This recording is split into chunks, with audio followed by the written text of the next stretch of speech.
Thanks for joining us here on Ravens Rundown. Tyler Jones here with you. We are talking stock up, stock down for some of your favorite Baltimore Ravens, who is looking good and not so great heading into tomorrow night's matchup against the Cincinnati Bengals on Thursday Night Football. We will break it all down for you coming up in just a matter of moments. Before we do, the plan is that we're going to be live for Thursday Night Football right here on the channel for a watch party. Been a minute since we've done one.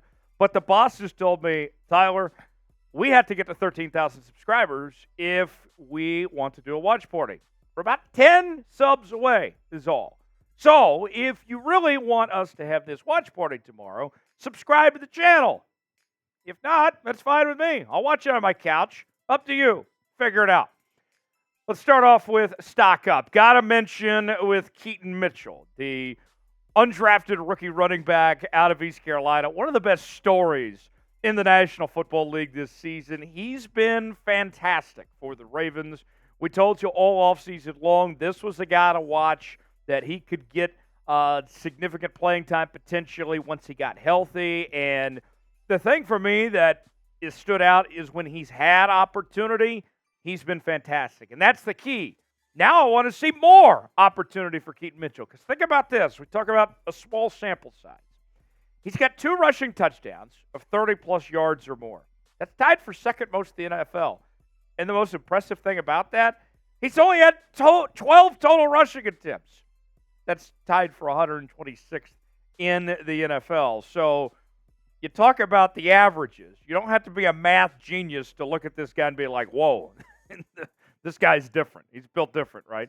The total numbers, here they are, so you can see for yourself. 12 carries, 172 yards, 2 touchdowns, 60-yard long. Keaton Mitchell's been fantastic. And quite frankly, I could see there being a strong case for Keaton Mitchell being the top running back for this Ravens team. I want to see him potentially take over. No offense to Gus, but I think Gus is kind of more suited to be that number 2 power back of some sorts.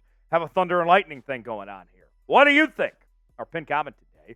Should Keaton Mitchell be the Ravens' RB1? Why for yes and for no? Get in that comment section. Let us know what you think. Stock down. Got to begin with Marlon Humphrey on this one today.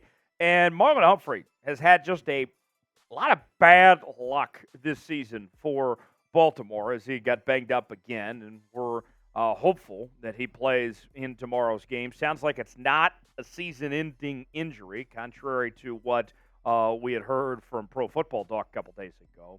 With Marlon Humphrey, it's not a lack of effort. It's not like he's not trying, but it's been disheartening just to see all he's been through for a guy that the Ravens really depend on. This is somebody that's an all-pro caliber corner that's getting paid a lot of money. The expectation is to turn to Marlon Humphrey and to be able to take on those top wide receivers in the NFL. Like you look at tomorrow night's game, for example, the idea would be, yeah, he's going to be on Jamar Chase and slow him down and go from there. And it's a big loss when you don't have him available like that. So stock down for Marlon Humphrey right now, but it could be worse with him not having a season-ending injury there. More to come here in just a moment, but first, let's tell you about today's sponsor, Prize Picks. Daily fantasy made easy. Here's how it works, folks. Get the choice of 2 or more players, and on any given category, you get the choice of more or less. So, we're going all in on Thursday Night Football tomorrow night. Got a couple Ravens on the board as we're going with more passing yards for Lamar, 224.5. More rushing yards for Keaton Mitchell, 37.5 rushing yards. I think those attempts are going to go up. And Joe Burrow, sorry, my guy, we are going less than 257.5 passing yards as the Ravens have owned Joe Burrow in his NFL career to this point. I think that trend continues tomorrow night. If you want to play along with Prize Picks, you can do so. PrizePicks.com/CLNS. Use the promo code CLNS. The link is in the comments and description of today's video for a $100 deposit match. Play along with us today. PrizePicks.com/CLNS. Stock up, we turn our attention to Mark Andrews, who has been awesome for the Ravens as of late the last few weeks. Got off to a slow start to the season, coming back from injury and everything, but now he's looking like himself again. one of the top 2 or 3 tight ends in football like we expected to see, and a key piece of the Ravens offense. Zay Flowers is still the Ravens' leading receiver at the moment, but Mark Andrews isn't too far behind.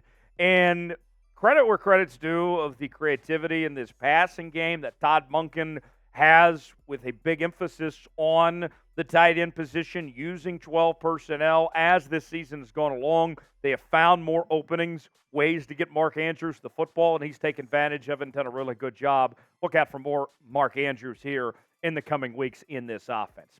Stock down, OBJ. I'll be honest, this is not a discussion we wanted to have about OBJ at this point in the year, but the truth of the matter is that the Ravens aren't getting what they had hoped out of OBJ. For all that money, upwards of, $16, $17 million when it was all said and done, they're not getting that return on investment. OBJ obviously has had a lot of injuries that he's dealt with. He's been on and off the field.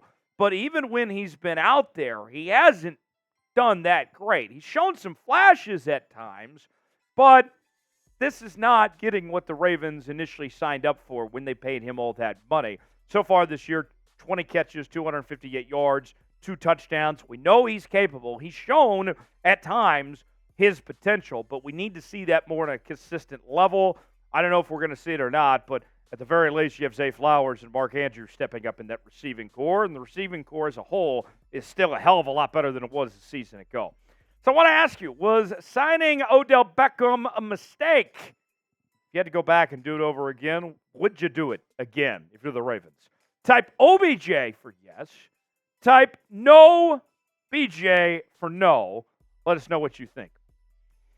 Stock up, we go to Roquan Smith, who has been awesome for the Baltimore Ravens. And even in a loss last week, this guy put up a historic performance for this Baltimore Ravens team. I mean, anytime you're breaking records held by the great Ray Lewis, you're doing something right. And I think that Roquan Smith is going to be a guy that's going to be great for a long time, for many, many years to come, beyond even what we're seeing this year. Think about this.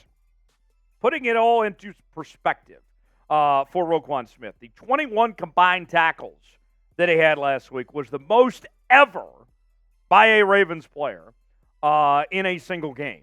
And the 14 solo tackles, that tied Ray Lewis's single-game franchise record. So pretty dang good, if you ask me, when it comes to Roquan Smith. He's third in the league in tackles so far this year, already at 108. Got 1.5 sacks, 3 tackles for loss. And what the stat sheet doesn't show you either with Roquan Smith is how much he's making his teammates better. Patrick Queen, for example, has been a totally different player since Roquan Smith factored into the equation when he joined this roster over a year ago. We've seen his play elevate, and it's created openings for guys like Kyle Van Noy and others to really step up. Roquan Smith has done a terrific job leading that defense there. Last in the stock down is Ronnie Stanley, the highly paid offensive tackle for your Baltimore Ravens. It hasn't been what the Ravens had hoped for Ronnie Stanley this year. His overall grade from PFF is about a 67.1, not so hot for Ronnie Stanley of when he has been on the field. But, with the recent injuries that, he suffered, and, even just as recently as this past week, we've seen the drop-off in performance. He's taking on a hefty salary here. I would be willing to bet that his time with this Baltimore Ravens team is nearing an end. At this juncture, remember, you still have other guys to pay. You got to play Patrick Queen and all that this offseason. I think that we're going to see the Ravens ultimately move on from Ronnie Stanley. Unless they see something different, or if he's willing to take a pay cut of some sorts, it seems like the days are numbered of Ronnie Stanley's time in Baltimore, just based on how things have gone so far this year. Big game coming up tomorrow night. Ravens-Bengals live right here on Ravens Rundown, assuming we get to 10 more subscribers. Predict the score. Who wins? What's the final score going to be? Chime in the comments section and let us know. Sub for Ravens Dubs. Let's get to 13K before kickoff. We will see you then. I'm Tyler Jones. Thanks for joining us here on Ravens Rundown.